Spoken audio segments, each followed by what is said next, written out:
দেখেন বন্ধুরা, আজকে চলে আসলাম সাতক্ষীরা জেলার কৈখালী ইউনিয়নে শ্যামনগর থানা ধানের ক্ষেতে। দেখেন কি সুন্দর ধানের ফসল, কি সুন্দর ধানের ক্ষেত। ধানের ক্ষেত দেখে মন জুড়িয়ে যাচ্ছে। আজকে লবণাক্ত এলাকায় এত সুন্দর ধান হতে পারে, ধানের এই মাঠ দেখলে কিন্তু বোঝা যায়।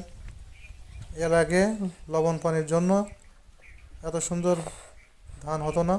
লবণ পানি বন্ধ করে দিয়ে ধান কিন্তু খুব ভালোভাবে ফলন হয়েছে। খুব সুন্দর লাগতেছে আজকে পরিবেশটা। একবারে বাংলাদেশের শেষ সীমানা কৈখালী ইউনিয়নের, একবারে ইন্ডিয়ার বর্ডারের পাশে যে এত সুন্দর ধান হতে পারে, এই মাঠটি দেখলে কিন্তু বোঝা যায়। ধন্যবাদ, ভালো থাকবেন।